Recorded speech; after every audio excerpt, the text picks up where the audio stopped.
یہاں پہ ابھی کچھ دیر پہلے ہم نے نماز میں دیکھا مختلف لوگ، کوئی ہاتھ سینے پہ باندھا ہوا ہے، کوئی ناف کے نیچے باندھا ہوا ہے، اور بذات خود آپ دونوں نمازوں میں کبھی ہاتھ کھولا ہوا ہے، کبھی ہاتھ باندھا ہوا ہے. یہ آپ نے کیسے خوبصورت سا گلدستہ بنا دیا ہے، یہ ممکن کیسے ہو سکتا ہے؟ دیکھیں جی، اس کے لیے کمٹمنٹ کی ضرورت ہے، اور کمٹمنٹ یہ ہے کہ آپ ٹروتھ لور بنیں. الحمدللہ ہم کتاب و سنت کے دلائل کی روشنی میں جس چیز کو درست سمجھتے ہیں اسے پریکٹیکلی ایگزیکیوٹ کرتے ہیں. یہ نہیں ہے کہ ہم صرف گفتار کے غازی ہیں، نہیں، ہم کردار کے بھی ہیں. اگر میں ببانگ دول یہ بات کرتا ہوں کہ اہل سنت کی کتابوں میں ہاتھ باندھ کے نماز پڑھنا بھی ثابت ہے اور ہاتھ چھوڑ کر بھی، تو میں الحمدللہ آلٹرنیٹیولی ایک نماز میں ہاتھ باندھتا ہوں، دوسرے میں ہاتھ چھوڑ کے نماز پڑھتا ہوں پریکٹیکلی، تاکہ میرے اندر کوئی اس طرح کی سختی نہ آئے کہ میں ایک خاص چیز کے ساتھ سٹک ہو جاؤں، اور اس کی وجہ سے جو دوسرے لوگ ہیں جو حق کے اوپر اپنے معاملات کو لے کر چل رہے ہیں کسی خاص معاملے میں ان کے بارے میں اپنے دل میں کوئی نفرت لے آؤں. خالی زبانی کلامی بات کرنا تو بڑا آسان ہے، لیکن پریکٹیکلی الحمدللہ میں اہل حدیث کی مسجد میں پہلی صف میں کھڑے ہو کر جمعے کی نماز میں بھی ہاتھ چھوڑ کے نماز پڑھتا ہوں، اور شیعہ کی مسجد میں اگر گیا ہوں تو میں نے ہاتھ باندھ کے بھی نماز پڑھی، ہاتھ کھول کے بھی پڑھی، تاکہ وہاں جا کے کوئی یہ نہ کہے کہ یہ ہاتھ باندھنے کو یہاں پہ چھوڑ دیا اس نے. نہیں، ہاتھ باندھ کے بھی پڑھی، ہاتھ چھوڑ کے بھی. اہل سنت کی مساجد میں بھی ہاتھ باندھ کے بھی، ہاتھ چھوڑ کے بھی، تاکہ پریکٹیکلی میرے عمل سے یہ چیز واضح ہو کہ ہم قرآن و سنت کے دلائل کو لے کر چل رہے ہیں، کسی فرقے کو لے کے نہیں چل رہے. ماشاءاللہ جی. ویسے اس بات کو میں نے ضمناً کہا، ہمارا موضوع آج بڑا خاص ہے، ہم موت کے حوالے سے گفتگو کرنے کے خواہش مند ہیں. قرآن کہتا ہے امر ربی ہے. امر ربی کیا ہوتا ہے؟ موت ہے کیا؟ اور اصل میں موت کو کن الفاظ کے ساتھ وضاحت میں اتارا جائے؟ امر کا لفظ عربی میں حکم کے لیے استعمال ہوتا ہے. اللہ تعالیٰ کا حکم ہے، الذی خلق الموت والحیات لیبلوکم ایکم احسن عملا. اللہ نے موت اور زندگی کو اس لیے پیدا کیا تاکہ تمہاری جانچ کی جائے تم میں سے کون اچھے اعمال کرتا ہے. یہ مضمون سورۃ الملک میں بھی آیا، سورہ ہود کے اندر بھی آیا. اس سے ایک بات تو کلیئر ہوگی کہ موت اللہ کی مخلوق ہے، یہ اللہ نے کریٹ کی ہے، یہ کریشن ہے، یہ کوئی اللہ تعالیٰ کی صفت نہیں ہے بلکہ اللہ کی مخلوق ہے. یہ ہماری تو صفت ہو سکتی ہے کیونکہ اللہ کو تو موت نہیں ہے، وہ الحی القیوم ہے. اچھا، اب یہ اللہ تعالیٰ کا موت کو ایگزیکیوٹ کرنا کسی کے اوپر، یہ اس چیز کا اعلان ہے خالق اور مخلوق میں فرق کیا ہے. اچھا، ہاں جی. موت وہ چیز ہے جو آپ کو بتاتی ہے کہ خالق اور مخلوق میں فرق ہی ہے. میں ابھی توحید کے کانسیپٹ میں اسے ڈسکس کر رہا ہوں، فکر آخرت والا اینگل بالکل اس کا الگ ہے، وہ تو ایک الگ سے 1 گھنٹہ اس پہ بولا جا سکتا ہے. اصل میں اس کی تھیم پہ آ رہا ہوں کہ اللہ نے اپنے اور مخلوق میں فرق بتایا موت کا. اسی لیے اللہ تعالیٰ فرماتا ہے سورۃ المائدہ میں لقد کفر الذین قالوا ان اللہ هو المسیح ابن مریم. بے شک وہ لوگ کھلا کفر کر رہے ہیں جو کہہ رہے ہیں کہ عیسیٰ ابن مریم اللہ ہی عیسیٰ ابن مریم ہے. اس کے جواب میں اللہ تعالیٰ نے نبی علیہ السلام کو کہا ہے کہ ان سے کہو قل فمن یملک من اللہ شیئا، اے نبی ان سے فرماؤ کہ اللہ کا کوئی کیا بگاڑ لے گا اگر اللہ ارادہ کرے عیسیٰ کو اور اس کی ماں کو اور جتنی مخلوق ہے اس کو ہلاک کر دے. وہاں غصہ ہے کہ موت کا لفظ بھی نہیں استعمال کیا، ہلاک. تو ہمارے نبی علیہ السلام کے لیے بھی ہے قل ارأیتم ان اہلکنی اللہ ومن معی او رحمنا فمن یجیر الکافرین من عذاب علیم. اے نبی تم فرماؤ کہ اگر اللہ تعالیٰ مجھے اور میرے ساتھیوں کو ہلاک کر دے یا ہم پہ رحم فرمائے. کافر کس زون کے اندر ہے؟ ہم تو اپنی جانوں کے حوالے سے بھی کسی کے یعنی محتاج ہیں. بخاری مسلم میں حدیث ہے، اکثر احادیث میں قسم ہے اس ذات کی جس کے قبضے قدرت میں میری جان ہے. اس کے بعد نبی علیہ السلام ارشاد فرماتے ہیں کہ میری خواہش ہے کہ میں اللہ کی راہ میں قتل کیا جاؤں، پھر زندہ کیا جاؤں، پھر قتل کیا جاؤں، پھر زندہ کیا جاؤں، پھر قتل کیا جاؤں، پھر زندہ کیا جاؤں، پھر قتل کیا جاؤں. یعنی نبی علیہ السلام نے اپنے اوپر بار بار موت کو طاری کرنا اس اللہ کے لیے مر مٹنے کو پریزنٹ کیا توحید کے لیے. پھر نبی علیہ السلام کے بارے میں قرآن میں آیا قل ان صلاتی ونسکی ومحیایا ومماتی للہ رب العالمین. اے نبی تم فرماؤ بے شک میری نماز، میری قربانی، میرا جینا، میرا مرنا اللہ کے لیے. یہ میں رسول اللہ کو سینٹرڈ کر کے آپ کو موت کا کنسیپٹ سمجھا رہا ہوں تو بابت شاہی کوئی نہیں. اللہ ہاں جو کہتے ہیں عبد القادر جیلانی نے اسرائیل کو روح کھولی، اور نہیں ہو بھائی خدا کے لیے، یہ اللہ تعالیٰ کے پاس اختیار ہے، وہ ملک الموت کے ذریعے موت کو طاری کرتا ہے. تو موت ڈفرنس ہے خالق اور مخلوق کا. ٹھیک ہے. اور یہ تلوار اللہ نے لٹکائی اس لیے کہ تاکہ انسان کو یہ بتایا جائے کہ تمہیں کسی نے پیدا کیا ہے، تم نے مر کے اس کے پاس جانا ہے اور اس کے حضور اکاؤنٹیبل ہونا ہے، اس دن سے پہلے پہلے تیاری کر لو. اور نور علی نور کرتے ہوئے اللہ تعالیٰ نے پیغمبروں اور کتابوں کے ذریعے انسانیت کی رہنمائی بھی فرما دی کہ کوئی شخص اگر کہے کہ مجھے تو سمجھ نہیں آئی اس اخلاقی حس کے سبب جو میرے اندر موجود تھی، پیغمبروں کی تعلیمات کے بغیر میرے اندر یہ اخلاقی حس ہے کہ ہر انسان جھوٹ کو برا سمجھتا ہے، سچ کو اچھا سمجھتا ہے، جب تک اسے کو پرورٹیڈ نہ کرے. کسی کے ساتھ خیر خواہی کو اچھا سمجھتا ہے، برائی کو برا سمجھتا ہے. ہالی ووڈ کے فلم کے اینڈ کے اوپر بھی سچ کی ہیرو کی جیت کیوں دکھائی جاتی ہے؟ ہماری انسٹنکٹ میں ہے. انبیاء کی تعلیمات کے بغیر بھی وہ اخلاقی حس جو اللہ تعالیٰ نے ہر انسان میں رکھی ہے، انسان اکاؤنٹیبل ہے کہ اللہ تعالیٰ اسے پوچھ سکتا ہے کہ تو نے میرے تک پہنچنے کی کوشش کیوں نہیں کی. لیکن اللہ تعالیٰ نے اس میں بھی ترنا یہ کہ نور علی نور کیا ہے، جو سورہ نور کے اندر ہے، نور علی نور. ایک ہماری اخلاقی حس کا نور اور دوسرا وحی کا نور جو انبیاء کے ذریعے اللہ تبارک و تعالیٰ نے ہم تک بات پہنچائی کہ ہم اللہ تعالیٰ کے حضور اکاؤنٹیبل ہیں. اور یہ تلوار جو لٹک رہی ہے نا، یہ انسان کا قبلہ درست رکھتی ہے. اگر میرے بھائی ہم نے مرنا نہ ہو پھر خدا ہماری ضرورت نہیں ہے. یعنی یہ چیز اگر ختم ہو جائے، میں نے مرنا نہ ہو، مجھے بڑھاپا نہ آئے، مجھے بدحالی نہ آئے، ہمیشہ خوشحال رہوں، تو خدا میری ضرورت نہیں ہے. اللہ اکبر. اور یہی چیزیں آپ کو جنت میں مل جائیں گی. انجینئر صاحب، آپ نے ابھی قرآن کی آیت کوٹ کی. اب سوال تو میں نے موت کے ضمن میں کرنا ہے، مگر اس آیت نے مجھے اپنی طرف کھینچا ہے. هو الذی خلق الموت والحیات لیبلوکم ایکم احسن عملا. اس نے موت و زندگی پیدا کی ہے لیبلوکم، آزمائے. بھلا جس کے پاس سارا علم ہے وہ کیوں آزما رہا ہے؟ یعنی آزماتے تو وہ ایگزامن والے ہیں، انویجیلیٹر ہیں کہ جن کو پتہ لگ جائے کہ ریزلٹ کیا ہے. اس کے پاس تو علم ہے. یہ آزمائش ہے کیا؟ آزمائش اس لیے ہے کہ اللہ تعالیٰ کی صفت عدل سٹیک پہ نہ لگے. اگر اللہ تعالیٰ بغیر آزمائے کسی کی جنت یا جہنم کا فیصلہ کر دے تو قیامت کے دن ہم اللہ کے حضور حجت کے طور پر یہ بات رکھ سکتے ہیں کہ یا اللہ ایک دفعہ آزما کے تو دیکھتا، ہم تو ایسے نہ ہوتے. تو اللہ تعالیٰ نے آزمائش اس لیے رکھی تاکہ یہ چیز جسٹیفائی ہو کہ جس نے بھی جہنم کمائی ہے وہ خود کمائی ہے، جس نے جنت کمائی ہے خود کمائی ہے. اہل سنت کا عقیدہ نہ جبریہ والا ہے نہ قدریہ والا، ہم درمیان میں کہ جن چیزوں کا اللہ تعالیٰ نے ہمیں اختیار دیا ہے وہ ہمیں دیا ہوا ہے، اور جن چیزوں کا نہیں دیا اس کے بارے میں ہم سے پرسش بھی نہیں ہوگی.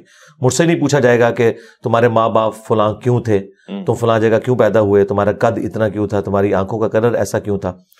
اس کے بارے میں اکاؤنٹیبل نہیں ہو. یہ چیزیں ڈیسٹنی سے، تقدیر سے تعلق رکھتی ہیں. اور جو چیزیں اللہ نے مجھے ہدایت کے طور پر چیزیں دکھا دی اور مجھے اختیار دیا، انا ہدیناہ السبیل اما شاکرا و اما کفورا، ہم نے راستہ واضح کر دیا، چاہے تو شکر گزاری کی روش اختیار کرو، خواہ شکری کی. لیکن دنیا میں اللہ نے اختیار دے کر آپ کے اوپر گرفت نہیں فرمانی. الٹیمیٹلی گرفت اس دن ہونی ہے. اللہ تعالیٰ کو کوئی پرواہ نہیں، سارے کے سارے اس کے نافرمان ہو جائیں، سارے کے سارے تابع فرمان ہو جائیں، لیکن فرق ہمیں پڑتا ہے. تو یہ اللہ تبارک و تعالیٰ نے جن اور انسان ایسی مخلوقات پیدا کی ہیں جنہیں اللہ نے اختیار دیا ہے. اچھا. اور انہیں نیکی اور برائی کا مادہ ودیت کر دیا. فرشتے وہ تھے کہ جنہوں نے رب کی چوائس سے اللہ کو چوز کیا تھا، اور ہم وہ خوش نصیب ہیں کہ ہم اپنی مرضی سے اپنے رب کو چوز کریں گے. اور اس میں میں بڑا بھاری جملہ بولتا ہوں کہ حضرت جبرائیل علیہ السلام اگر مجھے کہیں نا کہ انجینئر صاحب آپ میرے ساتھ اپنا ایمان ایکسچینج کر لیں، تو میں اپنا ایمان ایکسچینج نہیں کروں گا، کیونکہ میں نے اپنی ول سے اپنے رب کو چوز کیا ہے. یہ وہ کوالٹی ہے. جبرائیل کے پاس لاکھوں کوالٹیز ہوں گی، لیکن ہاں وہ بائی ڈیفالٹ ہے. میں نے اپنے رب کو خود چوز کیا ہے. تو یہ ایک بڑی چیز ہے جس کی وجہ سے انسان اشرف المخلوقات ہے. یہ سب سے بڑی کوالٹی ہے. اللہ اکبر. اور اسی کی وجہ سے جنت انسان کے لیے، فرشتوں کے لیے نہیں ہے. کیا بات ہے. دیکھیں اس پہ ایک اور میرا جملہ بڑا بھاری لے جائیں کہ انسان نے سب سے زیادہ نان سیریس گاڈ کو لیا ہوا ہے، اور خدا کے لیے سب سے سیریس جو ہے نا وہ انسان ہے. دیکھیں یہ پوری کائنات انسان کے لیے، قرآن میں ہے سورہ ہود میں کہ اللہ تعالیٰ نے یہ سب کچھ زمین و آسمان اس لیے پیدا کیا کہ تمہیں آزمائے. یہ ساری کائنات کا مقصد انسان کو آزمانا تھا. تمام چیزیں انسان کی خدمت میں لگی ہوئی ہیں، خواہ وہ سورج ہو، چاند ہو، ہاں سب کچھ زمین میں جتنی بھی مخلوقات ہیں، ایون فرشتے آپ کی ڈیوٹی پہ لگے ہوئے ہیں. فرشتے آپ کی ڈیوٹیاں پوری کر رہے ہیں. یعنی اس کائنات میں سب سے سیریس کریشن کوئی اللہ کی ہے نا تو انسان ہے. اور انسان نے سب سے زیادہ نان سیریس لیا ہوا ہے اللہ تبارک و تعالیٰ کو. یعنی اللہ کو ہماری کوئی حاجت نہیں ہے، لیکن یہ یاد رکھیے گا جس نے خدا کو سیریس نہ لیا وہ مارا گیا. اور اس پہ ایک اور جملہ میرا، جس شخص نے دنیا اللہ کی مرضی کی گزاری، آخرت وہ اپنی مرضی کی گزارے گا. اللہ اکبر. ہاں جو وہ چاہے گا وہ اسے ملے گا. اور جس نے دنیا اپنی مرضی کی گزاری آخرت وہ پھر آخرت اللہ کی مرضی کی گزارے گا. پھر اللہ اس کے ساتھ جو کرے گا وہ کرے گا. وَلِعَوْذُ بِاللَّهِ تعالی. اللہ اکبر. اللہم اجرنا من النار. آمین یا رب العالمین. اچھا نذیر صاحب، موت کی ہی گفتگو کو ہم مزید سمجھنا چاہیں گے. صحیح اسناد اور آپ کو میری زندگی کا یہ رخ بھی آپ کو نظر آیا؟ آپ نے تو مجھے اختلافی موضوعات پہ دیکھا ہے، میں ہر ٹاپک پہ بولتا ہوں. آپ میری قرآن کلاسز دیکھیں تو آپ ان تمام لوگوں کو وائزین کو دیکھنا چھوڑ دیں گے جو آپ کو فکر آخرت کے اوپر باتیں کرتے ہیں. مجھے خوشی ہے اس بات کی اور توقع بھی یہی تھی. اور میں اپنے ناظرین کو یہ کہنا چاہتا ہوں کہ مجھے اس سے بھی زیادہ خوشی اس بات کی ہے کہ یہ تمام موضوعات عام طور سے یہ ایک مزاج ہے، روایت ہے، رسم ہے کہ ہمارے مہمان حضرات ہم سے سوال تک بھی منگوا لیتے ہیں کہ جی سوال ذرا اسٹڈی کر لیں، دیکھ لیں. تو پتہ نہیں مرزا صاحب کس چیز کا دعویٰ کریں گے، مگر الحمدللہ مزاج سلونی کا اثر مجھے نظر آ رہا ہے کہ جو کچھ ہے وہ فی البدی ہے اور فوراً سے جوابات بھی آ رہے ہیں. بہرحال اس سے آپ اتفاق اور اختلاف کر سکتے ہیں. میں کسی کی مریدیت کا قائل نہیں ہو رہا، میں بتا رہا ہوں کہ جو میں دیکھ رہا ہوں، جو شواہد ہے میرے سامنے. انجینئر صاحب، صحیح اسناد کی روشنی میں روح کیسے قبض ہوتی ہے؟ موت کے سفر کو کہاں سے شروع کیا جاتا ہے اور کہاں پہ ختم ہوتا ہے؟ اور موت کے بعد دوبارہ جی اٹھنا ہوتا ہے انسان کا عالم اسباب میں؟ عالم اسباب میں تو ممکن نہیں ہے. اب جو بندہ دنیا سے چلا گیا، سورہ یاسین کے اندر سورۃ الواقعہ میں آیا کہ جو دنیا سے چلا گیا اب وہ واپس دنیا میں نہیں آ سکتا. یہ تو اللہ تعالیٰ کا ایک ڈیوائن یونیورسل ٹروتھ ہے. عیسیٰ ابن مریم کے بارے میں قرآن میں رپورٹ ہوا ہے کہ وہ مردوں کو زندہ کرتے تھے، بس اتنا، اللہ کے اذن سے. وہ بھی ان کا ایک معجزہ تھا کہ جو میت رکھی ہے اسے کہتے تھے کم باذن اللہ، وہ زندہ ہوتی تھی. تو یہ بہت ایکسٹراڈنری واقعہ ہے. پھر وہ لوگوں سے کہتے تھے بتاؤ اس کو میرے بارے میں کہ میں کون ہوں. تو وہ میت گواہی دیتی تھی کہ یہ اللہ کے رسول ہے. پھر وہ دوبارہ موت کی حالت میں واپس چلی جاتی تھی. یہ نہیں ہے کہ اس کی دوبارہ سے زندگی سٹارٹ ہو جاتی تھی، نہیں، اس طرح نہیں ہے. لہٰذا وہ جو مردوں کو زندہ کرنا ہے وہ وقتی طور پر ہے، دنیا سے اس کا ایگزٹ ہو چکا ہے.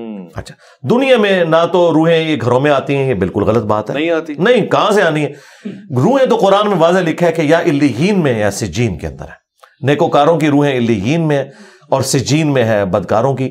ہاں، آپ کی قبر یا عالم برزخ، خواہ وہ شیر کا پیٹ ہو یا ہوا میں راکھ کا بکھرنا ہو، ایئر کریش میں یا سمندر میں غرق ہونا ہو یا مٹی کی ڈھیری کے اندر ہو، یہ تمام عالم برزخ ہے. اس روح اور جسم کا ایک رشتہ برقرار ہے جو کہ ان سین بیریئر ہے. وہ قرآن میں ہے وَمِن وَرَائِهِمْ بَرْزَخٌ إِلَىٰ يَوْمِ يُبْعَثُونَ. ان کے مرنے سے لے کر قیامت تک کے لیے ایک ان سین بیریئر ہے. اس کو آپ آبزرو نہیں کر سکتے، نہ کیمرے میں کیچ کر سکتے ہیں، کیونکہ اس دنیا کی چیز نہیں ہے. فرشتے آپ ڈیٹیکٹ نہیں کر سکتے. سائنس صرف فزیکل ورلڈ سے تعلق رکھتی ہے. عالم برزخ انبیاء کرام 1,24,000 کم و بیش بیت المقدس میں، صحیح مسلم میں آتا ہے، جمع ہوئے، نبی الاسلام نے امامت کی. لیکن مجھے بتائیں ایک شہر میں اس زمانے میں 1,00,000 بندہ اکٹھا ہو جائے تو کیا وہ مسجد میں پورا آئے گا؟ تو ہلچل مچ جائے گی جی. لیکن کسی کو پتہ ہی نہیں چلا، کیونکہ وہ اس فریم آف ریفرنس میں بات ہی نہیں ہو رہی تھی. وہ ایک الگ دنیا ہے جو اس دنیا کے ساتھ تعلق نہیں رکھتی. اس کے اپنے رولز ہیں اور اللہ تبارک و تعالیٰ نے وہ غیب کے پردے میں وہ ساری کی ساری چیزیں رکھی ہوئی ہیں. یہاں پہ بھی روح کے بارے میں سورہ بنی اسرائیل میں آیا کہ اے نبی تم سے روح کے بارے میں پوچھتے ہیں، تم فرماؤ یہ اللہ کا امر ہے اور تمہیں تو علم نہیں دیا گیا مگر قلیل. جب علم قلیل دیا گیا نبی الاسلام کو تو ہمارے ٹیچر تو وہ ہیں، جب انہیں قلیل علم دیا گیا تو بس جتنا دیا گیا انہوں نے اتنا ہی ٹرانسفر کرنا تھا. اب اس کے بعد یہ کہنا ہے کہ کوئی کسی کی روح نکال سکتا ہے، داخل کر سکتا ہے، کسی کی روح کے اوپر کنٹرول کر سکتا ہے، بالکل ایسا نہیں ہے. اور روح جو دنیا سے چلی گئی وہ چلی گئی. اب اس کے نکلنے کی جو تفصیلات ہیں وہ سنن نسائی کے اندر تفصیل کے ساتھ حدیث موجود ہے کہ اہل ایمان کی روح کیسے قبض کی جاتی ہے.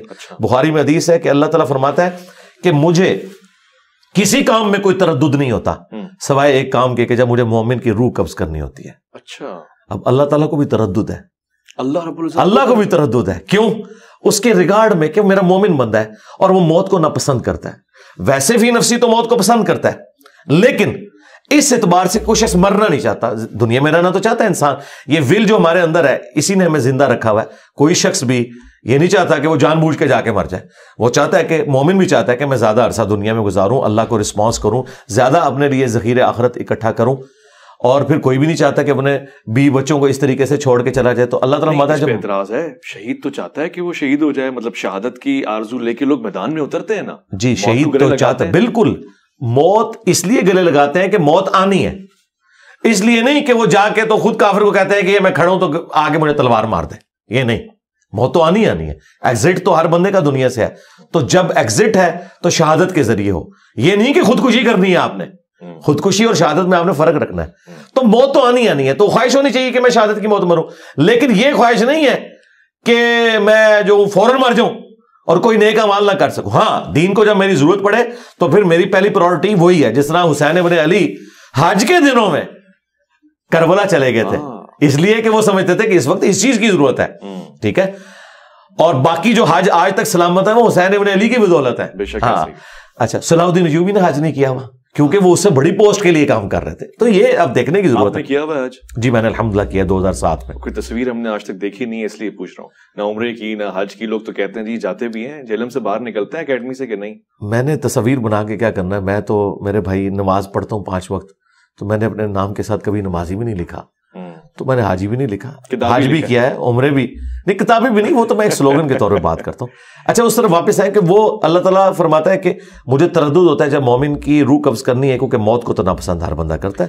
یہ میں اب تک نہیں سمجھ پا رہا، میری ہیلپ فرمائے۔ اللہ کو تردد یعنی وہ تو نفس مطمئنہ کو قرآن میں پکار رہا ہے، آپ کہہ رہے ہیں کہ ہاں وہ اگلی سٹیج ہے نا، یہ اس سے پچھلے والی سٹیج ہے۔ اچھا تردد ہوتا ہے، پھر اس تردد کو دور کیسے کیا جاتا ہے؟ تردد اللہ تعالیٰ کو اس اعتبار سے کہ میں نے اب مومن کو راضی کیسے کرنا ہے کو میرے پاس آئے، جس طرح سیدہ فاطمہ کا قول ہے صحیح بخاری میں، سیدہ عائشہ سلام اللہ علیہا کا، کہ جب سے میں نے نبی الاسلام کو موت کی تکلیف میں دیکھا ہے تو اب میں تعجب نہیں کرتی کسی کو موت میں تکلیف میں دیکھوں، تو موت کی تکلیف سے تو نبی الاسلام کو بھی گزرنا پڑا ہے، یہ تکلیف تو ہے نا، ہاں بالکل۔ اچھا وہ تکلیف سے تو گزرنا پڑا، پھر بخاری مسلم کے الفاظ ہیں، اما عائشہ کہتی ہیں نبی الاسلام کا جب آخری وقت تھا تو آپ علیہ السلام بار بار یوں نگاہ اٹھاتے تھے اور کہتے تھے اللہم رفیق الاعلیٰ، اے اللہ رفیق اعلیٰ، تو میں نے سمجھ لیا کہ نبی الاسلام کو اب اختیار دیا گیا، چاہے آپ دنیا میں رہیں چاہے اللہ کے پاس جائیں، کیونکہ آپ اپنے صحت مندی کے دنوں میں کہتے تھے کہ ہر نبی کو موت سے پہلے اختیار دیا جاتا ہے۔ وہاں پہ تردد اس لیے کہ مومن مرنا نہیں چاہتا، اچھا ٹھیک ہے، ظاہر ہے وہ چاہتا ہے میں زیادہ سے زیادہ وقت دنیا میں گزاروں اللہ کے لیے، اچھا موت کو تو ہر بندہ ناپسند کرتا ہے اس اعتبار سے، یہ تو اسے پتہ ہے کہ موت آنی ہے لیکن جینے کی تو ہے۔ مثلا اگر ابھی یہاں پہ اچانک کوئی بم پھٹے تو آپ کیا شہید ہونے کے لیے تیار ہوں گے یا بھاگ دڑ کریں گے، سب کچھ کریں گے؟ کوئی بڑے سے بڑا ولی اللہ بھی بٹھائے اس کے سامنے بھی ایسے ہو، اس کی بھی آنکھیں بند ہوگی، ظاہر ہے کہ اللہ نے نیچرل رکھا ہے ہمارے اندر۔ ولی اللہ کے لیے تو کہہ رہے ہیں ان پہ خوف ہی نہیں ہے، ہاں وہ خوف کون سا ہے، بلکہ یہودیوں کے لیے کہہ رہے ہیں ان سے کہو تمنا کرو موت کی، نہیں کریں گے، وہ آپ ہمیں موت تک پہنچنے نہ دے رہے ہیں، میں اپنی بات پوری کر لوں نا، آپ راستے میں پکڑ لیتے ہیں، تو وہ اس میں اللہ تعالیٰ فرماتا ہے کہ پھر جب یعنی موت کا وقت اس کا قریب آتا ہے پھر اللہ تبارک و تعالیٰ اسے راضی کرتا ہے۔ وہ ہے جو سورہ حامی میں سجدہ میں آیا کہ فرشتے ان پر نازل ہوتے ہیں، انہیں خوشخبریاں دیتے ہیں، انہیں جنت دکھائی جاتی ہے، جنت کی نعمتیں دکھائی جاتی ہیں، اس کی وجہ سے وہ اٹریکٹ ہوتا ہے، اچھا، اور ان نعمتوں میں اتنا محو ہو جاتا ہے وہ کہتا ہے اللہ میں نے ادھر ہی جانا ہے۔ ابھی تک اس کا ایمان بالغیب تھا، اچھا اب وہ دیکھ رہا ہے، اب وہ دیکھ رہا ہے، جب اس نے دیکھ لیا نا پھر وہ کہتا ہے کہ بھئی دنیا کی بیوی سے وہ مجھے جنت کی بیوی سوٹیبل ہے، اور وہی والی دنیا کی نعمتوں سے مجھے جنت کی نعمتیں سوٹیبل ہیں، اور وہ اللہ نے رکھا ہے ایسا۔ وہ تو دیکھیں بخاری مسلم کی حدیث ہے کہ میں نے اپنے نیکوکار بندوں کے لیے وہ نعمتیں چھپا رکھی ہیں جو نہ کسی آنکھ نے دیکھی، نہ کسی کان نے سنی، نہ کسی کے دل پہ اس کا کھٹکا بھی گزرا۔ بس وہ جب وہ دل پہ کھٹکا کیا وہ دیکھ لی، سن لی، پھر انسان کہتا ہے کہ نہیں اللہ میں وہیں جاؤں گا۔ دیکھیں جب تک آپ اس کیفیت سے گزر نہیں سکتے اس وقت تک آپ کو پتہ نہیں چل سکتا نا، وہ کیفیت جب آئے گی نا، اچھا پھر جب وہ انسان راضی ہوتا ہے نا پھر وہ کہتا ہے اللہ میں نے مرنا ہے، ورنہ کس کا دل کرتا ہے؟ اور قرآن میں اللہ تعالیٰ فرماتا ہے جب جو لوگ ریاکاری کرتے ہیں ان کی مثال دیتے ہوئے سورۃ البقرہ میں کہ تم امیجن کرو کہ تمہارے چھوٹے چھوٹے بچے ہوں اور اچانک تمہارے پہ موت کا وقت آ جائے تو تمہیں اپنے بچوں کی کتنی فکر لگ جائے گی، ٹھیک ہے؟ یہ اللہ تعالیٰ نے مثال بیان کی ہے اس اعتبار سے کہ جو نیکی اپنی ضائع کر، تو کوئی شخص بھی نہیں یہ چاہے گا کہ وہ اپنے بچوں کو اس حال میں چھوڑ کے مرے کہ ان کا پیچھے پرسانے حال کوئی نہ، اور اچانک ایک ہوائی جھکڑ یا کوئی آگ کا بھگولا آئے اور تمہارے اس باغ کو ہلاک کر دے اور پیچھے چھوٹے چھوٹے بچے چھوڑ کے مرو۔ یہ اللہ نے ہمارے اندر رکھی ہے، یہ کوئی عیب والی چیز نہیں ہے، یہ عیب والی چیز نہیں ہے زندگی سے محبت کرنا، یہ اللہ تعالیٰ کی ریکوائرمنٹ ہے، اسی کی وجہ سے، ورنہ تو لوگ خودکشیاں کیوں نہ کر لیں، ہم خودکشی کیوں نہیں کرتے، ہم جینا چاہتے ہیں۔ نہیں لیکن علی بھائی یہ بات سمجھ نہیں لگی، پوری زندگی ہم نے فلسفے میں یہی پڑھا لالچ بری بلا ہے. آپ کہہ رہے ہیں اینڈ ٹائم پہ لالچ دی جائے گی اور جنت دکھائی جائے گی.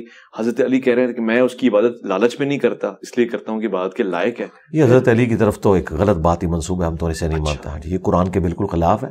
قرآن میں واضح ہے سورہ السجدہ میں کہ ہمارے نیک بندے خوف اور امید دونوں کے ساتھ اپنے رب کو پکارتے ہیں. یہ ایک کوالٹی ہے مومن کی. کیوں؟ جنت کا لالچ شیطان نے دیا یا اللہ نے؟ وہ لالچ ہی کہلائے گا. جی لالچ ہی. تما قرآن میں تما کا لفظ ہے. اب ہمارے ہاں لفظ ایک بدنام ہو گیا, سود. ہم ربا کے لیے بول رہے ہوتے ہیں. سود کوئی نیگیٹو ورڈ تو نہیں ہے, سود مند نہیں استعمال کرتے آپ اردو میں, تو وہاں تو آپ اس کا نفع لے رہے ہوتے ہیں مطلب. لیکن سود لفظ سور کی طرح بدنام ہو چکا ہے کیونکہ ربا کے لیے یوز ہو رہا ہوتا ہے, حالانکہ وہ لفظ ہے ربا. ٹھیک ہے, سود کا لفظ پازیٹیو تھا لیکن چونکہ بدنام ہو گیا, تو جو پازیٹیو لالچ ہے وہ تو ہے, وہ تما کا لفظ ہے, وہ اللہ نے ہمیں تما دی, وہ شیطان نے دی. جی موٹیویشن ہے.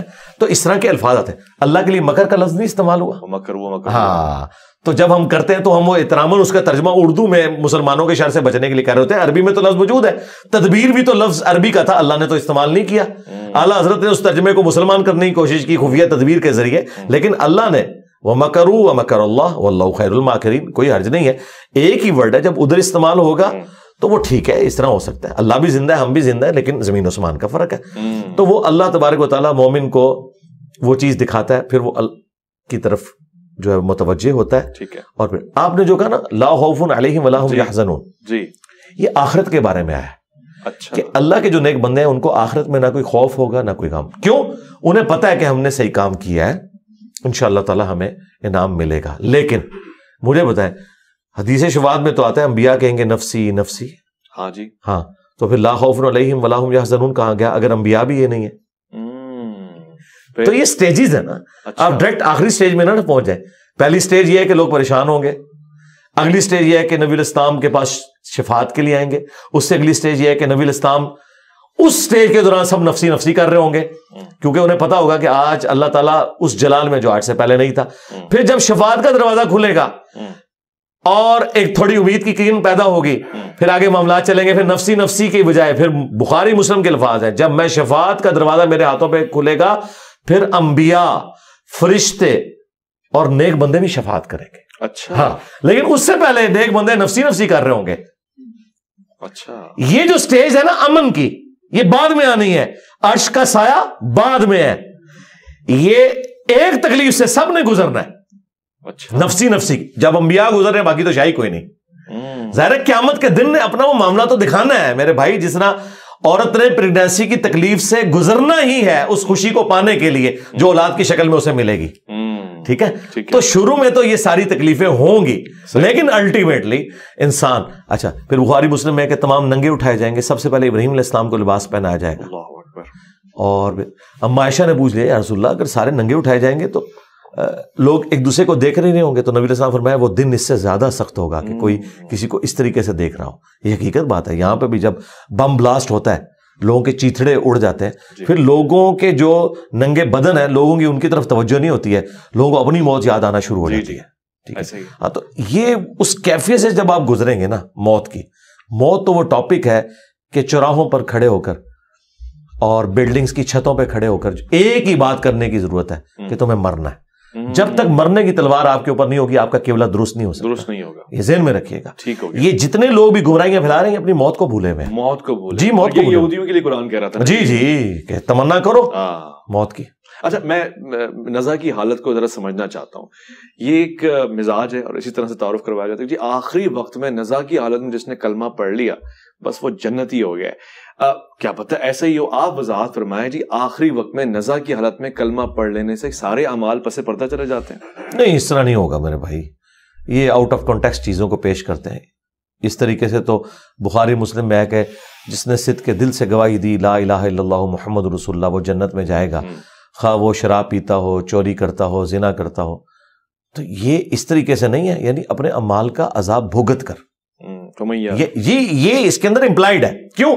دوسری طرف بخاری میں حدیث ہے کہ میری ساری امت جنت میں جائے گی سوائے اس کے جس نے جنت میں جانے سے انکار کیا. خود ہی انکار کیا. صحابہ نے کہا کہ من ابا یا رسول اللہ, کس نے, کون انکار کرے گا؟ آپ نے فرمایا جس نے میری اطاعت کی وہ جنت میں جائے گا، اور جس نے میری نافرمانی کی اس نے خود ہی انکار کر دیا، یعنی زبان حال سے انکار کر دیا. شستہ اردو میں اس کے لیے لفظ ہوگا گویا کہ اس نے انکار کر دیا. یعنی ویسے تو وہ کہہ رہے ہیں میں نے جنت میں جانا ہے، لیکن اس کے کرتوت نہیں جنت میں جانے والے. تو یہ ساری چیزوں کو جمع کر کے ایک رزلٹ نکالا جاتا ہے.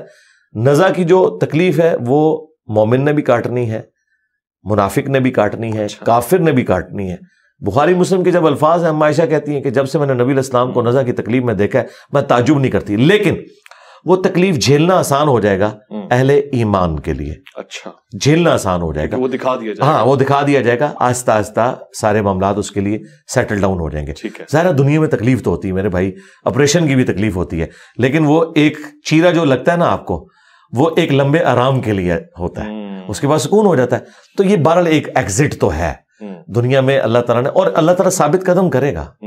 تو قرآن میں واضح ہے کہ اللہ تعالیٰ دنیا میں اور آخرت میں اہل ایمان کو ثابت قدم رکھے گا، قبر کے سوالات کے اندر بھی ثابت قدم رکھے گا. یہی آیت نبی علیہ السلام نے عذاب قبر کے کانٹیکسٹ میں تلاوت کی تھی. بخاری مسلم میں حدیث ہے کہ اللہ تعالیٰ دنیا میں بھی اور آخرت میں بھی ثابت قدم رکھے گا. من ربک ما دینک ما کنت تقول فی حق ھذا الرجل. یہ ان ساری چیزوں میں اب بات سے بات نکل آتی ہے. میں بڑا معذرت خواہ ہوں، تمام احادیث میں صرف ایک ہی حدیث میں یہ 3 سوالات مجھے سنائی دیے ہیں. ویسے صرف اللہ کے رسول کے بارے میں سوال ہے، اور یہ 3 ایک ہی صحابی سے روایت ہے. اس پہ ذرا روشنی ڈال دیں کہ 3 سوالات ہوں گے اللہ کے رسول کو دکھا کے ہوں گے، تصویر دکھا کے ہوں گے، یا سامنے قبر میں حضور صلی اللہ علیہ وسلم کی حاضری ہوگی؟ نہیں، قبر میں تو نبی علیہ السلام کی حاضری کا لفظ بولنا ہی گستاخانہ ہے. اچھا، بریلویوں کی ڈاکٹرین میں یہ کہتے ہیں نبی علیہ السلام حاضر و ناظر ہے. کیا نبی علیہ السلام ہمارے سامنے حاضر ہوں گے یا تشریف لائیں گے؟ تشریف لائیں. تو حاضر و ناظر لفظ ہی گستاخانہ ہے. لے جاؤ بریلویوں. ہاں، وہ بھی کیا دن تھے، ہم بھی ایک جن تھے. آج ہم دیو ہیں، جنوں کے بھی پیو ہیں، ہم بھی بریلوی رہے ہیں. یہ حاضر کا لفظ ہی گستاخانہ ہے. نبی علیہ السلام ہمارے سامنے حاضر، او بھائی ہم اپنے نبی کے سامنے حاضر ہوں، ٹھیک ہے نا. تو یہ لفظ ہی گستاخانہ ہے، اس کی تو کوئی اصل ہی نہیں ہے. اب آ جائے قبر کے حوالے سے. جامع ترمذی میں موجود ہے 3 سوال ہوں گے، من ربک ما دینک من نبیک. وہاں یہ الفاظ ہے من نبیک. یہ ما کنت تقول فی حق ھذا الرجل، یہ الفاظ بخاری کے اندر موجود ہیں، ٹھیک ہے. اور اس کا کچھ حصہ سنن ابی داؤد میں ہے. اچھا، اس میں وہ 3 سوال ہیں جی، ٹھیک ہے.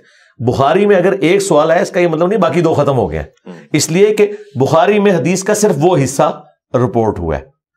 یہی وہ چیز ہے کہ ساری حدیث ایک جگہ جمع کی جاتی ہیں. جس طرح قصہ آدم اور ابلیس قرآن میں 7 دفعہ ہے، کچھ الفاظ ایک سورت میں، سورۃ الاعراف تفصیلی ہے، سورہ حجر اور سورہ صاد یہ تفصیلی مقامات ہیں، لیکن مختصر مقامات بھی ہیں. سورۃ البقرہ مختصر ہے، سورہ بنی اسرائیل مختصر ہے، ٹھیک ہے، سورہ طٰہٰ مختصر ہے.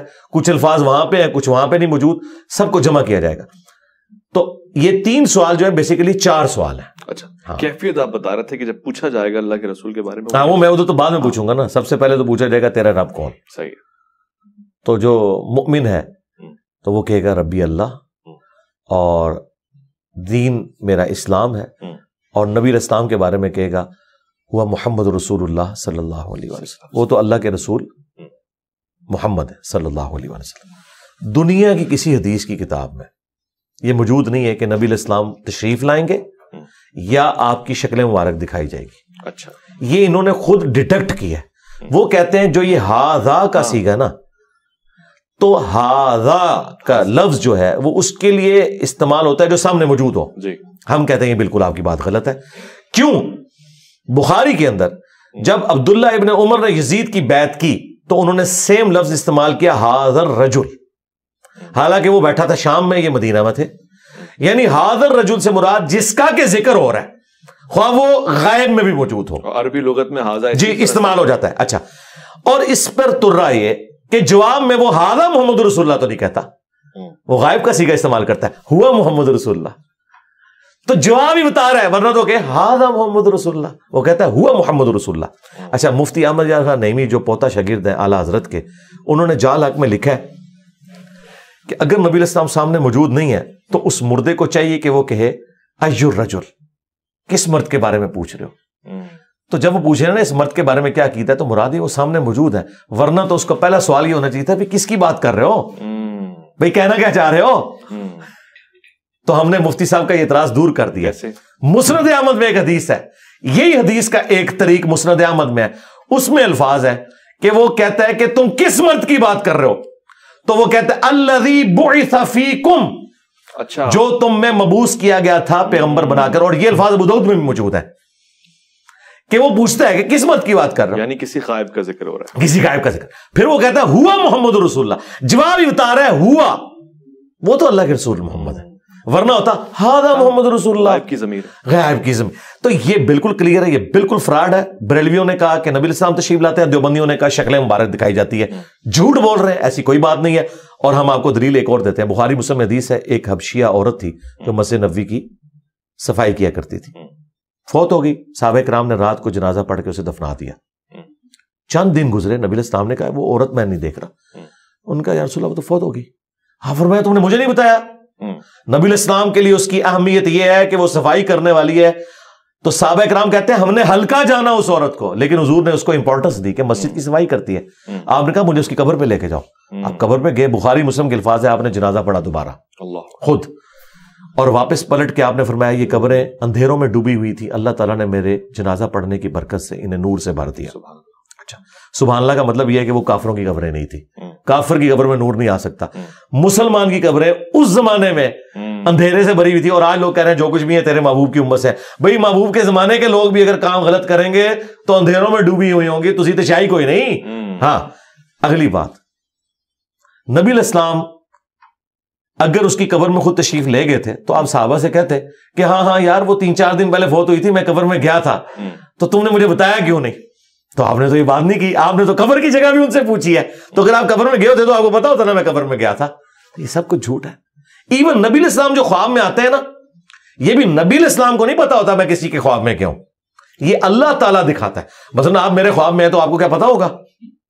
یہ ایک اللہ کا ڈپارٹمنٹ علاقہ ہے. اور نبی میں تو فرق ہے نا جی، جو فرق، ہاں وہ آگے چلے نا، وہ فرق میں آپ کو بتا دیتا ہوں کیا ہے کہ آپ کی شکل میں شیطان بھی آ سکتا ہے. ہاں، ان کی شکل میں شیطان بھی آ سکتا ہے. لیکن یہ کہنا کہ نبی الاسلام خود آ جاتے ہیں، تو آپ مجھے بتائیں جو مسند احمد میں حدیث ہے، میں صبح سے کربلا میں اب حسین اس کے ساتھیوں کا خون جمع کر رہا ہوں، تو کیا پریکٹیکلی نبی الاسلام وہاں کربلا میں گئے ہوئے تھے؟ یہ ایک شبیہ ہے، ایک تمثیل کے طور پہ دکھایا جاتا ہے، اس کا اس سے کوئی تعلق نہیں ہے. ورنہ نبی الاسلام کو اللہ تعالیٰ نے بار بار اس تکلیف سے گزارنا ہے کہ آپ علیہ السلام کو لائیو منظر دکھایا جائے کہ آپ یہ دیکھیں یہ ہو رہا ہے؟ نہیں. یہ امت کی تعلیم کے لیے یہ خواب ابن عباس کو دکھایا گیا کہ نبی الاسلام تکلیف میں ہے حسین ابن علی کی وجہ سے. یہ نہیں کہ نبی الاسلام کو اللہ تعالیٰ نے مجھے بتایا. نبی الاسلام کیا اپنی پوری زندگی امت کا غم کھاتے رہے، اب وفات کے بعد بھی انہوں نے یہ غم کھانا ہے کہ کربلا کے لیے 50 سال بعد انہیں قبر سے نکال کے تو کربلا میں لایا جائے کہ دیکھیں ایک ایک بچے کا لاشا آپ کے سامنے اٹھے. یہ تو انتہائی گستاخانہ عقیدہ ہے. یہ ایک تمثیل ہے جو دکھائی گئی ہے امت کو سمجھانے کے لیے کہ نبی الاسلام کا دل دکھا ہے حسین کی شہادت سے، بس. اس کا یہ قطعاً مقصد نہیں کہ وہاں آپ خود کربلا میں موجود تھے. خواب ایک الگ سے ڈپارٹمنٹ ہے، اس کا کوئی لینا دینا نہیں فزیکل لائف کے ساتھ، وہ ایک ذریعہ ہے غیب کی خبر پہنچانے کا. اس کی ساتھ اچھا، اس سے بھی اگلی پھکی لے رہے. قرآن میں آیا کہ حضرت ابراہیم نے کہا کہ اسماعیل میں نے دیکھا میں تمہیں ذبح کر رہا ہوں جی، تو ذبح تو کو نہیں کیا، خواب دیکھا تھا. خواب دیکھا. اچھا، اور اسماعیل علیہ السلام نے نہیں کہا کہ جی حضرت میں بھی آپ کے خواب میں موجود تھا، میں ذبح ہو رہا تھا. ان کو بھی نہیں پتا. یہ تمثیل ہوتی ہے. وہ تو کہہ رہے ہیں نا کہ خواب منام ہے، خواب ہے منام ہے، تو یہاں بھی منام کی بات ہو رہی ہے. قبر والی بات میں وہ خواب نہیں کہہ رہے، کون سی؟ حضور تشریف لاتے ہیں. نہیں، میں بات کر رہا ہوں جو یہ خوابوں میں کہتے ہیں نا کہ نبی الاسلام آئے ہیں تو فزیکلی آپ آ گئے ہیں، یا آپ کو بھی پتا ہے، میں اس کی بات کر رہا ہوں. تو ٹاپک ہی الگ ہے نا، وہ تو میں نے آپ کو بتا دیا نا. نبی الاسلام نے کیوں نہیں کہا کہ ہاں 3 دن پہلے میں اس کی قبر میں گیا تھا، وہ حبشیہ عورت جو فوت ہوگی، ہاں مجھے پتا چلا. تم نے، آپ نے پوچھا وہ کدھر ہے، انہوں نے کہا کہ وہ تو فوت ہوگی. آپ نے کہا مجھے کیوں نہیں بتایا؟ تو نعوذ باللہ آپ یہ کہنا چاہ رہے ہیں کہ نبی الاسلام کوئی ایکٹنگ کر رہے تھے؟ نعوذ باللہ نہیں، ایسی بات نہیں. لوگ کہتے ہیں جی بعض اوقات پوچھنے کا ہر دفعہ یہ مقصد نہیں ہوتا کہ میں لا علم ہوں، مثلا خدا اس کے لیے کوئی کرائن ہاتھ میں کیا ہے جی، اس میں کرائن ہونے چاہیے نا. یہاں پہ کوئی کرائن نہیں ہے نا، اس میں کرائن نہیں ہے نا. اچھا، اس پہ بھی آپ مجھ سے لے لیں. یہ سلونی والی بات کرتے ہیں، اس میں الفاظ ہیں جب تک میں ممبر پہ موجود ہوں تو مجھ سے جو پوچھو گے میں بتاؤں گا. ہمارا عقیدہ ہے کہ نبی الاسلام جتنی دیر ممبر پہ تھے اللہ تعالیٰ کی غیبی تائید تھی کہ اب آپ سے جو بھی سوال پوچھے گا ہم آپ کو اسی وقت اس کا جواب سکھائیں گے تاکہ آپ اپنی نبوت کو اسٹیبلش کریں. صرف ممبر پہ؟ جی ممبر پہ. اس لیے کہ نبی الاسلام نے کہا جب تک میں ممبر پہ موجود. اب آپ پوچھیں گے اس کی دلیل، جی دلیل اس کی ہے بخاری مسلم حدیث ہے. نبی الاسلام نے کہا جب میں معراج سے واپس آیا تو کافروں نے مجھ سے ایسے ایسے سوالات کیے کہ مجھے ان کے جواب نہیں آتے تھے. یہ الفاظ ہیں بخاری مسلم کے. اور میں اتنا پریشان ہوا کہ اعلان نبوت کے بعد کبھی اتنا پریشان نہیں ہوا تھا کہ میں ان کے سوالوں کے جواب ہی نہیں دے سکتا. وہ کیا پوچھ رہے تھے؟ بتاؤ بیت المقدس کے کتنے دروازے ہیں، باہر کون سے کلر کا پینٹ ہوا ہوا ہے, کتنی سیڑھیاں ہیں. جو شخص ایک رات میں گیا ہے اور وہ بھی برزخی طور پہ, وہ اتنی ساری چیزوں کا حساب کیسے رکھ سکتا تھا؟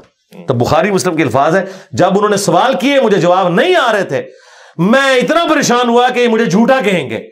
اللہ تعالیٰ نے اسی وقت بیت المقدس کو اٹھا کے میرے سامنے کر دیا. اللہ اکبر. وہ پوچھتے جاتے تھے, میں بتاتا جاتا تھا. یہ وہ عقیدہ ہے ہمارا کہ جب اللہ چاہتا ہے نا اس وقت دکھایا جاتا ہے, ہر وقت ہر چیز کا علم. یہ انتہا اللہ چاہتا ہو, یعنی اس کی چاہت پہ مبنی ہے نا. یہ جو چاہت ہے نا یہ عقیدہ کفر ہے. اچھا جی, اس لیے کہ قرآن میں وَلَا تَقُولُوا عَلَى اللَّهِ إِلَّا الْحَقِّ, اللہ پہ مت کوئی عقیدہ منسوب کرو سوائے اس کے کہ جو حق پر مبنی ہو. میں نے جو عقیدہ منسوب کیا اس کی میں نے آپ کو پریکٹیکل مثالیں دے دی کہ نبی علیہ السلام کو تھوڑی دیر پہلے اپنی نبوت کے بارے میں ہوا کہ یہ جھٹلائیں گے. اللہ نے یہ ساری مثالیں میں نے دی کہ اللہ تعالیٰ وقتی طور پہ وہ چیزیں دکھاتا تھا. اچھا, پھر قرآن میں بھی جو سوالات آپ سے پوچھے جاتے تھے اس سے پہلے آپ کو قرآن کہہ رہا ہے کہ اس سے پہلے آپ کو نہیں پتا تھا کہ یوسف علیہ السلام کس طرح مصر پہنچ کے, ہم نے جواب دیا. یہ تو ہمارا عقیدہ ہے. یہ ان کا جو عقیدہ ہے کہ ہر وقت ہر چیز کا علم ہوتا ہے اور سب کچھ عطا کر دیا ہے, یہ کس آیت اور حدیث میں لکھا ہوا ہے؟ یہ من گھڑت عقیدہ. ہم نے تو اپنے عقائد کے دلائل رکھ دیے. اس کے اوپر جذباتی ڈاکٹرن کھڑی کرنا کہ جی آپ فیتا لے کے تو ناپ رہے ہوتے ہیں نبی کے علم کو, نہیں.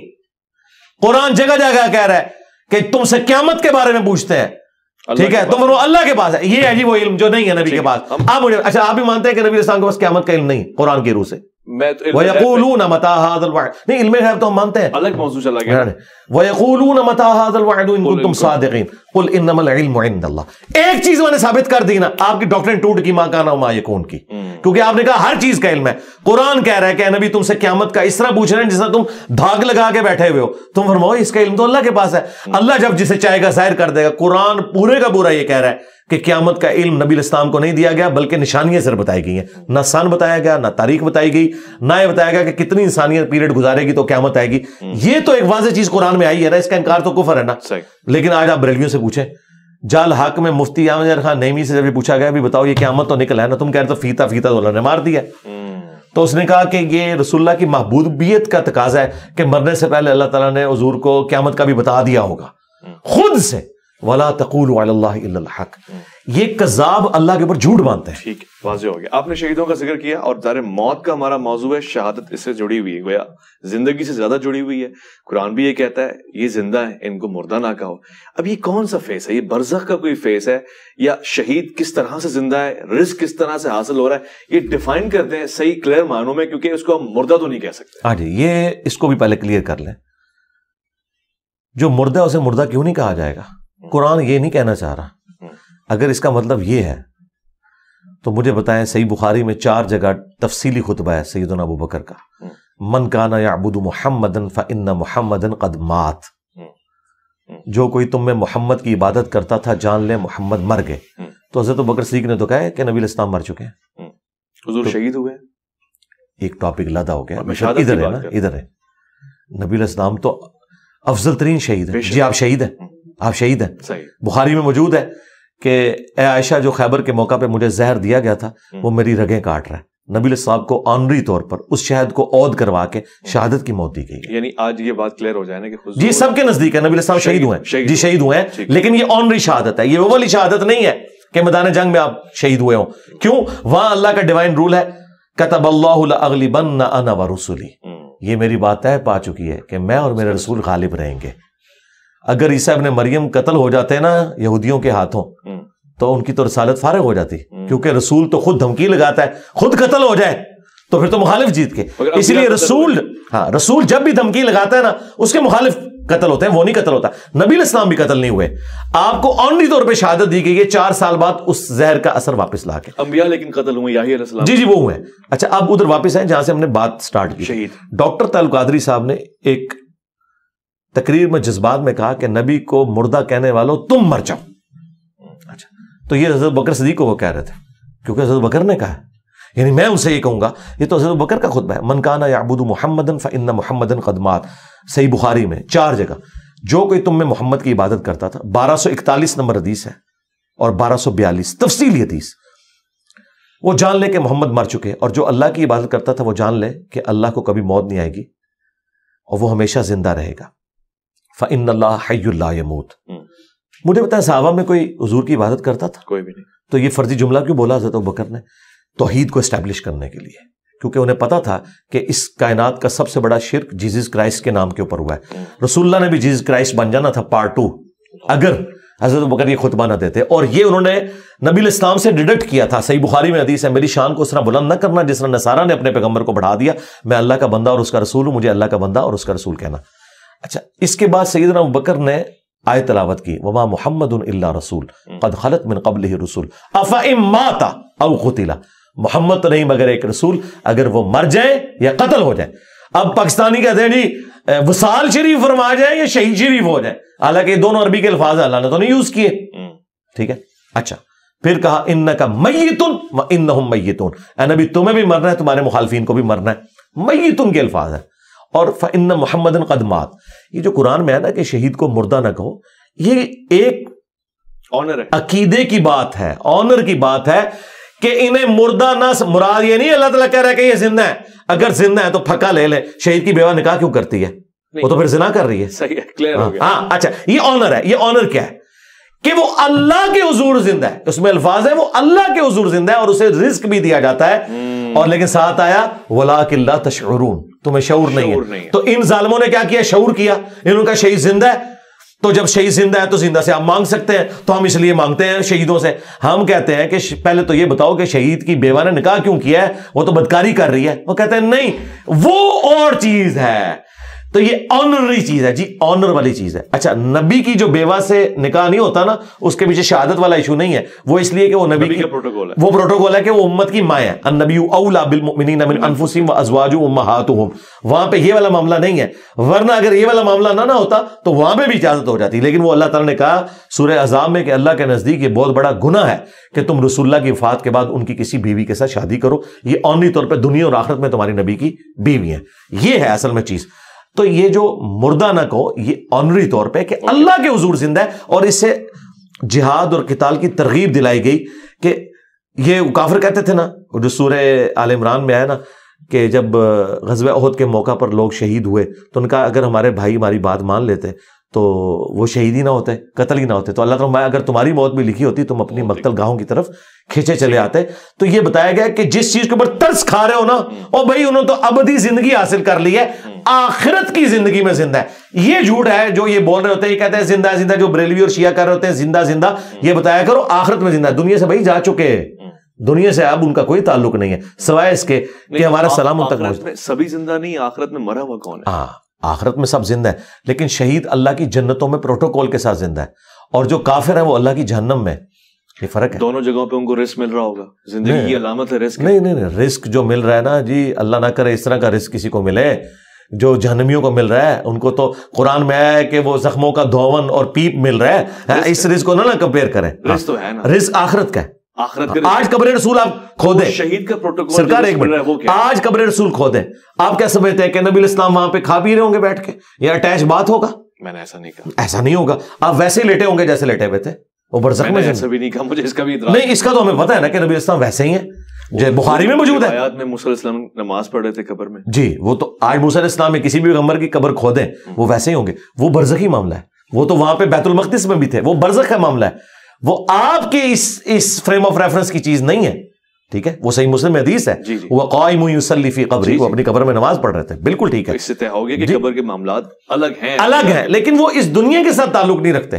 کہ آپ اگر کسی کی قبر کھودیں تو آپ کسی کو نماز پڑھتے ہوئے آبزرو نہیں. یہ نبی الاسلام کو یہ آبزرو کرتے ہوئے دکھایا گیا. میرا قیاس ہوا نا. نہیں، قیاس نہیں، یہ تو عقیدہ ہے ہمارا. ٹھیک ہے، ہاں، یہ عقیدہ ہے. قبر کھود کے تو نہیں دیکھا گیا نا. نہیں، قبر کھود کے نہیں دیکھا، لیکن ایک تو ہوا نا صحیح بخاری میں حضرت عمر کا پاؤں نکلایا تھا 70 سال کے بعد. تو وہ لوگوں نے استغفار پڑھنی شروع کر دی. صحیح بخاری کے اندر موجود ہے یہ حدیث کہ نبی الاسلام کا پاؤں مبارک نکلا ہے. پھر عروہ ابن زبیر کو بلایا گیا، انہوں نے کہا حضرت عمر کا پاؤں ہے. پھر وہ پاؤں اندر کر کے تو دوبارہ سے قبر مرمت کی گئی. اب مجھے بتائیں، ایک زندہ بندے کا پاؤں ایسے باہر نکلا ہو اور وہاں جھمگٹا لگا ہو تو اپنا پاؤں نہیں سمیٹ لے گا. حضرت عمر نے اپنا پاؤں خود تو اندر کو نہیں کیا. اس طرح کی کوئی انبیاء کی بات کر رہے تھے. نہیں، میں آپ کو بتا رہا ہوں نا کہ ظاہر ہے کہ انبیاء کرام علیہ السلام کا جو پروٹوکول ہے بعض اصحاب رسول کو، اللہ کے نیک بندوں کو، اہل البیت کو بھی حاصل ہے. میں آپ کو اس کی ایک مثال دے رہا ہوں کہ وہ صحیح انبیاء کا پروٹوکول سب سے الگ ہے. نہیں، وہ الگ ہے. نبی جڑا شے کوئی نہیں ہے. مجھے بالکل ٹھیک ہے، وہ اعلیٰ ترین درجہ ہے. ظاہر ہے. مجھے بتائیں، انبیاء جنت الفردوس میں جائیں گے نا؟ اور انبیاء کرام کے جو پیروکار ہیں سچے وہ بھی جنت الفردوس میں جائیں گے. تو آپ کیا کہیں گے دونوں برابر ہو گئے؟ بس جنت الفردوس تو ایک ہے نا, اس میں آگے درجات ہیں. یہاں پہ بھی شہید بھی زندہ, انبیاء کرام بھی زندہ, صحابہ کرام اہل بیت بھی آخرت کی زندگی میں زندہ, لیکن ان کے پروٹوکولز کا فرق ہے. یہ آپ نے ذہن میں رکھنا. ہاں, اور مجھے یہ بتائیں, یہ بریلوی جو کہتے ہیں کہ وہ نہیں, میں یہ کلیئر کروں گا, یہ وہ کہتے ہیں کہ جی وہ 2 یہودی نبی اسلام کی قبر کھود کے تو لاش نکالنے کی کوشش کر رہے تھے, خواب والی بات. جی خواب میں. تو نبی اسلام کیا نور الدین زنگی کے محتاج ہیں اپنی جو ناش مبارک کی حفاظت کے لیے؟ اللہ تعالیٰ انا کفیناک المستہزئین ہے, تو وہ ادھر سے حفاظت کیوں کروائی گئی؟ بالکل جعلی واقعہ ہے, اس کی کوئی سند نہیں ہے, جھوٹ ہے یہ. اچھا, بالکل ٹھیک ہو گیا. اچھا, موت کے سلسلے میں ایک بڑا دلچسپ سوال ہے, شہادت کے حوالے سے تو آپ نے بیان فرما دیا, فقہی سوال ہے اور اس پہ ذرا روشنی ہو جائے کیونکہ مختلف مکاتب فکر میں مختلف آراء ہے. مرنے کے بعد یعنی میت کے لیے شوہر بیوی کا جو ازدواجی رشتہ ہے, یعنی اس کے لیے محرم ہونا کس طرح سے ثابت ہے نہیں ہے؟ مطلب وہ غسل دے سکتا ہے اپنی بیگم کو؟ جی کیوں نہیں دے گا. یہ حنفیوں نے ایک ڈھکوسلا کیا ہے کہ جی وہ نکاح ٹوٹ جاتا ہے. بیوی تو اپنے شوہر کو غسل دے سکتی ہے, وہ کہتے ہیں شوہر نہیں دے سکتا اگر اس کی بیوی مر جائے. وہ کہتے ہیں نکاح ٹوٹ گیا. بھائی نکاح کہاں سے ٹوٹ گیا؟ وہ آخری وقت میں جب مری ہے تو اسی کی بیوی ہے. نکاح یہ تو کوئی اور کر سکتا ہے, وہ تو اس کی بیوی کی حیثیت سے مری ہے. مجھے بتائیں, قرآن کہہ رہا ہے کہ میاں بیوی ایک دوسرے کا لباس ہے نا, لباس کا اور میرے جسم کا کوئی پردہ نہیں ہے. سب سے سوٹیبل کوئی اگر پرسنالٹی ہے نا اپنی بیوی کو غسل دینے کے لیے تو مرد ہی ہے. اس سے زیادہ تو کوئی اس کا پردہ رکھنے والا ہی نہیں ہے. یہ انہوں نے ایک جذباتی چیزیں جو ہے مشہور کر دی ہوئی ہیں. اچھا, سیدہ فاطمہ کو غسل کس نے دیا؟ حضرت علی کرم اللہ. ہاں, تو وہ شوہر نہیں تھے. اور یہ صحیح ہے جی, یہ مانتے ہیں, خود ہمیں بتا دیں, سندیں چھوڑ دیں, سندوں کی بحثیں ہم سے کوئی نہ کرے. اب یہ تو وہ واقعات ہیں خود بیان کرتے تھے, یہ سندیں تو ہمارا مسئلہ ہوتی ہیں. المستدل للحاکم میں یہ حدیث موجود ہے, یہ چھوڑ دیں. یہ ہمیں سناتے تھے کہ جی حضرت فاطمہ کا وہ پردہ تھا کہ مولا علی نے خود غسل دیا, ان کے تو برنا جسم کو کسی عورت میں نہیں دیکھا. اور ظالموں, اس میں سے یہ رزلٹ نہیں نکلتا تھا کہ وہ ان کے شوہر تھے تو نکاح ٹوٹ نہیں گیا تھا آپ کے بقول, تو یہ پھک ہے. اور پھر حضرت ابوبکر صدیق رضی اللہ تعالیٰ نے بھی اپنی بیوی کو غسل دیا ہوا ہے. ٹھیک ہے, تو یار یہ خدا کے لیے اللہ سے ڈر جائیں. یہ اس قسم کی جو باتیں مشہور کرتے ہیں, مطلب یہ پتہ نہیں کہاں سے انہوں نے باتیں نکال دی ہیں. ہم تو ان باتوں کو بالکل درست نہیں سمجھتے. بیوی بھی اپنے شوہر کو دے سکتی ہے, شوہر بھی اپنے, دونوں دوسرے کو دے سکتے ہیں.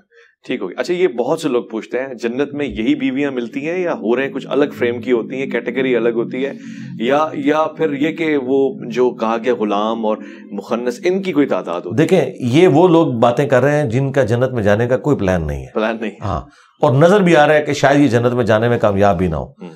اور جو بیچارے جنت کی فکر میں ہے نا, وہ اس طرح کے سوالات نہیں کرتے, وہ تیاری میں ہے. اور یہ میں آپ کو جو بتا رہا ہوں, یہ جملہ کسی کو شاید بھاری لگ رہا ہو, قرآن میں بھی لکھا ہے, اللہ تعالیٰ ہمارا ہے کہ جو لوگ آخرت پہ ایمان نہیں رکھتے وہ نبی سے بار بار پوچھتے ہیں قیامت کب آئے گی, سورہ شورا میں.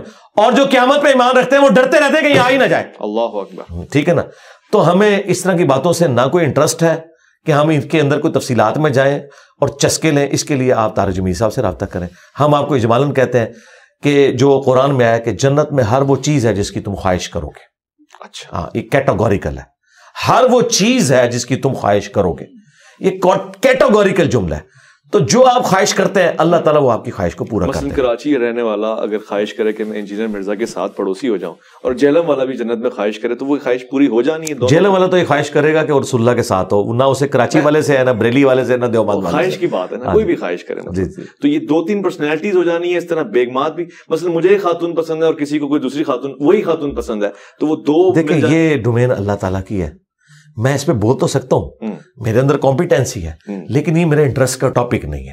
نہ میں اس کو اس لیول پہ اترنا چاہتا ہوں کہ آپ نوجوانوں کے لیے کوئی کلپ بنا کے تو لوگوں کو اس چکر میں ڈال دیں. بھائی اس وقت تو اپنی آخرت کی تیاری کریں, آپ نے مرنا ہے, اللہ کے حضور جانا ہے. ایک دفعہ ادھر سے نکلنے میں کامیاب ہو جائے, آگے جا کے اللہ نے آپ کو سب کچھ دینا ہے انشاءاللہ. یہ میں آپ کو گارنٹی کرتا ہوں کہ قرآن یہ کہتا ہے کہ ہر وہ چیز ہے جو تم خواہش کرو گے. ٹھیک ہے, جب یہ کیٹاگوریکل جملہ ہے نا, ہر وہ چیز ہے جو تم خواہش کرو گے. اللہ تعالیٰ ہر چیز کے اوپر قادر ہے. سبحان اللہ. ٹھیک ہے, اللہ تعالیٰ کے لیے کوئی مسئلہ نہیں ہے کہ کسی شخص کو 1 بیوی دے جنت میں یا 1000 بیوی دے. جس شکل کی وہ چاہے اس شکل و صورت کی دے, جس طرح کی وہ چاہے اس طرح کی دے. اور اللہ تعالیٰ اس چیز کے اوپر بھی قادر ہے کہ ایک عورت کو جس طرح کا شوہر وہ چاہتی ہے وہ مل جائے. اچھا ہاں اللہ تعالیٰ قادر ہے اس کے. سبحان اللہ. بے شک. میں میت کے حوالے سے اس میں صرف میں ایک جملہ کر دوں جو اکثر لوگ سوال پوچھتے ہیں کہ مردوں کے لیے تو کثرت ازواج ہے تو عورتوں کے لیے کیا ہے؟ نہیں، اس طرح جو اللہ تعالیٰ نے چیزیں اپنے لیے فکس کر لی ہیں نا اپنی ایک ڈیسٹنی کے اندر، وہ یہ ہے کہ اللہ تبارک و تعالیٰ نے ایک عورت کے لیے ایک ہی مرد رکھا ہوا ہے جنت میں بھی. جی، اس فریم آف ریفرنس سے وہ عورت باہر نہیں نکل سکتی. اچھا، اب اگر وہ چاہے کہ میری خواہش پوری ہو، جی خواہش پوری کرنے کا طریقہ ہوگا اسے مرد بنا دیا جائے گا عورت کو. جی، کیونکہ پھر وہ اللہ تعالیٰ کے ان رولز کے لیے، جیسے کہتے ہیں نا اس کو قانون اس پہ اپلائی ہوگا، یہ اس کے اوپر نیشنلٹی والا اس صورت میں اپلائی ہوگا. یہ میں آپ کو سولوشن دے رہا ہوں، یہ میں نے قرآن و حدیث میں نہیں کر رہا. نہیں، میں سولوشن میں ٹرانسجنڈر ہی بن جائے گا. نہیں، کیوں بنے گا؟ اللہ نے بنانا ہے نا. اللہ. جی، اگر آرٹیفیشل انٹیلیجنس کے ذریعے آپ کی شکل کی عورت دکھائی جا سکتی ہے آپ کو، مگر بنائی نہیں جا سکتی. نہیں، وہ تو نہیں، اللہ تو بنا سکتا ہے نا. اللہ سب کچھ کر سکتا ہے، اس لیے اللہ پہ آپ یقین کریں، اللہ تعالیٰ سب کچھ کرے گا. تو اگر کوئی عورت کہے گی نا کہ مجھے مرد زیادہ چاہیے تو ٹھیک ہے، یہ چیز تو اللہ تعالیٰ کی آپ رول کے طور پہ نہیں توڑ سکتے کہ اللہ تعالیٰ نے ایک عورت کے لیے ایک ہی مرد رکھا ہے. اب اگر کوئی عورت کہتی ہے جی مجھے جو ہے وہ زیادہ اس طرح کی خواہش ہے تو ٹھیک ہے، پھر وہ اللہ کے اس پہلے رول کو ٹیسٹ کے اندر آئے گی کہ وہ اللہ کی خواہش پہ اسے مرد بنایا جائے گا، اس کے بعد جتنی مرضی عورتیں رہیں. اللہ کے اس چیز سے آپ باہر نہیں جا سکتے نا، وہ اللہ کے اپنے رولز ہیں. میں نے سولوشن آپ کو دے دی، یہ موجود ہے. اور آخری بات، یہ سارے کے سارے مسئلے آپ کے ہیں اس دنیا کے اندر، آخرت کی ڈومین ہی الگ ہے.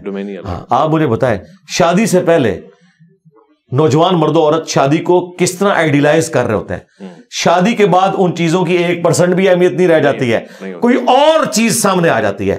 بھائی آپ جب جنت میں جائیں گے نا، اگر مجھ سے پوچھیں جنت میں جا کے جو آپ کی سب سے شدت کی خواہش ہے نا وہ اللہ کا دیدار ہے. اچھا، ہاں، یہ سب سے بڑی نعمت ہوگا. جی ہوگا، آپ اس کے قائل ہیں. جی قرآن میں لکھا ہے. میں شیعہ علماء کو کہتا ہوں میں ایسی جنت کے اوپر لعنت بھیجتا ہوں جس میں مجھے میرے رب کا دیدار نہ ہو. میں نے تو زندگی کاٹی اس میں، میں نے اس جنت کو لے کے کیا کرنا ہے؟ یہ ردی کی ٹوکری میں ان کا عقیدہ پھینکنا چاہیے جو یہ کہتے ہیں کہ دیدار نہیں ہوگا. دوسری طرف یہ آپ کو کہانیاں کراتے ہیں کہ مولا علی اس وقت سجدے سے سر نہیں اٹھاتے تھے جب تک اللہ کو دیکھ نہ لیں. پھر کہتے ہیں نہیں وہ دل کی آنکھوں سے دیکھتے تھے. تو دیکھنا تو ثابت ہو گیا نا بقول تمہارے بھی. یہ تمہاری ٹینشن ہے کہ ان آنکھوں سے یا دل کی آنکھوں سے دیدار الہی نہیں ہے نا، تو سرکار ہم ایسی جنت کے اوپر لعنت بھیجتے ہیں. اللہ اکبر. اگر اللہ کا دیدار نہیں ہے. یہ خوبصورت موضوع ہے، دل نہیں کر رہا مگر وائنڈ اپ میں نے کرنا ہے اور اس سوال کی طرف میں نے آنا ہے.